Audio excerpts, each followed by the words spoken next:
Is there an AI bubble and is it about to pop? This is a question and a topic that has been discussed loads recently online. I've had discussions with peers and clients around, at what point do we see this huge dip in AI spend and everybody backing away from AI? And I think it's quite a nuanced topic. I definitely don't think you can compare it to the dot-com, bubble. I think there's too many. Again, it's a completely different time to what we were back then. However, there are a few things, and I think there are a few things that you can do as an organization, as a business, to prepare yourself for if it happens. Nobody knows, right? But if it happens, or some sort of bubble or crash happens within the AI space, there's certainly things that you can do to kind of mitigate any risk to you as an organization. So I think there's a couple of things I want to discuss today. First of all, for me, the AI crash, and this is the best way to kind of for me to picture it, is up here, up here, up here. This is us now. We're on this trajectory and we're just spending. Okay, this is just money being poured into the industry. And the reason there's going to be a crash is because the output is not that no one's getting a return on the input. So we're spending loads of money here, but then nobody's getting any value, and it's going to crash, and it's going to come down here. Now, is that going to happen? I don't know. Do I see it as a business owner in this space and working with clients, people spending money and not getting value? Absolutely. There is huge disconnect between a business adopting AI and spending money on AI and them getting a return on investment. So this is kind of how I see it, and this is the bit here. This is the crash where there's just not enough return for any money, right? The VC investment, the funding, companies getting return on investment. If they're spending £1 million a year on AI, are they getting that £1 million back plus more? And so what we want to try and look at is, okay, how do we get to this bit here? So how do we avoid how do we avoid this? We want to avoid this big time, and we want to get to here, and we want to keep growing as a business. So look, I think number one and foremost, and this is what I speak to every client about, is making sure you are measuring success and what that looks like, and just fully focusing on that return on investment from your AI spend. And the way you can do this, and the easiest way you can do this, is just to avoid the magpie effect. Okay, so this is we want to avoid what is called the magpie effect, which is where companies and people see technology in AI and they think, I must have that right now because it solves the problem and it's going to make me loads of money and I must go and do it. And so companies spend, X amount of millions on buying this software, whatever it is. They spend pounds and dollars on this, and then they don't measure it, or they can't measure it. They don't know how to measure it. So I think for any business that's looking to adopt AI right now, you have to have a bulletproof use case for it, and you have to be able to go, right, if we're spending $1 million, how are we getting that return back? Okay, it's absolutely pivotal that if you are going to survive, if there is an AI crash, is making sure that you understand where you're getting your return on investment from, and making sure you're measuring that, and you're every fundamental part of that AI transformation that you're going through. And so, yeah, number one is just ignore, the magpie effect, right? Don't become a magpie. Don't buy shiny objects. Okay. You want to make sure that what you're buying has genuine use case for the business, and it's going to give you a return on investment. And as within other videos I've created, one of the things I would say around AI is that AI should be producing you money to begin with. It should always be used to generate more revenue. That's the first thing, because once you generate more revenue from that AI, you can then invest that back into other areas which might not be revenue generating. It might be time saved, efficiency, risk reduction, whatever that might be. The other thing I think a business can do to mitigate any risk of a crash is actually ignore AI completely. So this is where, for me, automation comes into its own, because you can automate quite a lot of tasks and without using AI, right? So we don't need to have. So if you look at if we have an automation, as I mentioned in other videos, is just pure logic, right? It's doing something over and over again. So no matter no matter what happens, you will get this kind of end result. And this is without AI at all. And this is relatively cheap, right? If you're using some good automation, you've got some good software, and you're just wanting to make things more efficient, you can absolutely do that without having the need for AI and the AI spend that comes with, large language models and whatnot. So I think always look at your use case and go, do we actually need to use AI right now? Or maybe this can just be an automation that we build. And so therefore you're not going to spend loads of money on building AI, infrastructure and paying people to build AI agents for you, for then only that to be a massive problem in the future. Because I think if there is a crash or a bubble that pops, what's going to happen is it won't just be like we see a bubble as kind of like, okay, money, there's no money flowing into the AI economy. But also what can happen is there's a user angle to this, is that like, if you've adopted so much AI into your business and then your customers or your clients are seeing the results, so that they're the ones interacting with the AI, what's the service then like? So there's like if you're building loads of AI agents to do loads of calls for you, or you're building AI workflows that do all your client work for you, are your clients then going to go, well, hang on a minute, we don't just want to be paying you for AI, we could do that ourselves. So actually where you can then start delivering a really bad service, which is going to affect your long-term client value. It's going to affect relationships and partnerships that you build. And so like the bubble and the crash won't just be like a monetary thing. It'll be a relationship thing. Because if I think about, okay, well, if there's a huge crash in AI, does that mean people then don't trust AI? And then they don't trust the output of that. And therefore then they're not going to spend money on that. Whereas automation is different. Automation is not AI. Automation is just workflow logic and speeding up processes through one step after another step after another step. Whereas AI can do things for you, and it can, you can build amazing AI agents and RAG workflows and whatever else. Fundamentally, though, if that AI is going to hallucinate or not produce you the same results, you got to think what's best for you and your business. So I think like the two things so far is like make sure you measure the ROI and the business impact of that spend, and also just think about automation. Like, can you automate something? If you don't need AI, can you just automate it, and then you can reduce that spend.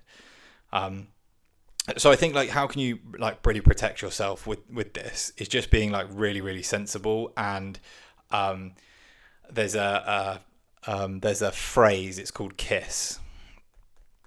And I can't remember the gentleman's name that coined this phrase, but it stands for keep it simple. I think it's simple stupid, or stupid simple. And so this for me is so important, because complexity is normally the thing that is the reason why things don't work. Okay. Just because something looks complex doesn't mean it's any good. And so when you're trying to think about AI and automation, certainly when you're looking for a partner to help you with that, if you're a business owner or a department head looking for an organization to help you implement AI and automation, if they're overcomplicating things and just you are completely bamboozled by it and you have no idea what that person's talking about, they are probably not keeping it simple, and therefore that automation or AI will fail. And if there is this big crash and this big bubble popping, that's going to be affected. Whereas if you keep things really, really simple, and as long as you have that end result in mind, it doesn't really matter about how many functions there are in the workflow, or how many nodes you're using, or how many steps there are in that workflow. For all it could be 3 steps in a workflow that just speeds something up for you. It could be the simplest thing ever, and it could be it could give you such a good return from like a time point of view, and it won't cost that much to do. And so it's really important to like keep it really, really simple. And I think this is called the KISS framework. And I can't remember, like I said, I can't remember the guy's name who coined this term, but it's not my term. So I think anyone that wants to like protect themselves right now is look at the pennies, pounds, and dollars. Is like I say, number one. So look at your spend. And actually really make sure that what you're spending on, you are going to get a return on it, which means you've got to measure it. You absolutely have to measure it, and you have to be certain that you are measuring the right things, and you are partnering with someone to help you do this, whether that be externally or you're hiring someone internally to do this. And ultimately keep it really simple. Like, don't overcomplicate right now AI and automation and what you're looking to achieve with it, and certainly do not spend tens of thousands of dollars on something that you are unsure of. You've got to be 100% sure that it's the thing that you need, and you're not just chasing these shiny objects because you think you're going to miss out. Because a lot of the time what happens is that you end up chasing this new AI, these new tools and things. The user adoption is extremely low, so people don't adopt that technology, and then it just falls off and people don't use it, and they go back to their old ways. Because it's something I've not spoken about on the channel, is kind of that cultural shift that you need, especially in larger organizations. If you're 100, 200 people and you're changing your SOP, so you're changing your SOP, which is your standard operating procedures, to fit into an AI and automation, there is a massive cultural shift that has to happen with that many people. Smaller organizations, less so, more agile, they can do that. Bigger organizations, you have to go through this massive shift and this huge change to adopt this new technology or this new way of working. So fundamentally, I think any business right now is probably thinking about AI and automation and worrying about this bubble as such, and worrying about where their money's gonna, where they're spending their money and if they're getting a return on it. But look, I think most, well, I don't know, maybe from my conversations, I think what's going to really happen is companies will just pull their spend massively back. Because if they can't do these two things, so this is what I hear from clients, if they can't do these and they say, well, actually we can't really measure it, we're not really sure about money and spend, so actually all we're going to do is we're going to go back to the old way of working, and we're just going to say, well, actually we don't understand these things, so all we're going to do is just spend nothing. And this is then what happens, is when we see that drop. So if we look at that point on our graph, that's where that drop happens, because companies go, well, I'm not going to spend. So there's no spend. And if you imagine all of the AI companies out there and all those pieces of software and all those businesses that are built on the back of AI, and in some case they're just wrappers, you've just got OpenAI and it's just someone's put a fancy logo around it and wrapped it in some new formula. If nobody's spending money on those companies will cease to exist. And especially if those companies that are just wrapper companies, they're going to get found out very quickly. Because why would you spend, OpenAI I think will exist for a long time. So if you think about OpenAI at the top as an example, as a model, you have OpenAI here, and you've got lots of other companies down here that basically use OpenAI technology, but they're just wrappers, and it just makes them look good. So these are all just different logoed companies, but fundamentally are built on this OpenAI technology. Now, what's going to happen is, imagine if you're one of these companies and you're charging, if companies start to work out these wrapper companies.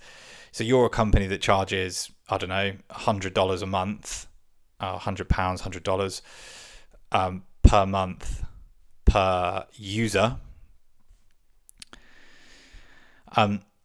And then you go, well, we're a company of even 10 people, right? Is $1,000 a month, and then you go up to 100 people, that's 10,000 a month, right? So if you imagine you've got a company of 100 people and you've rolled out this technology, you're spending 10k a month, right?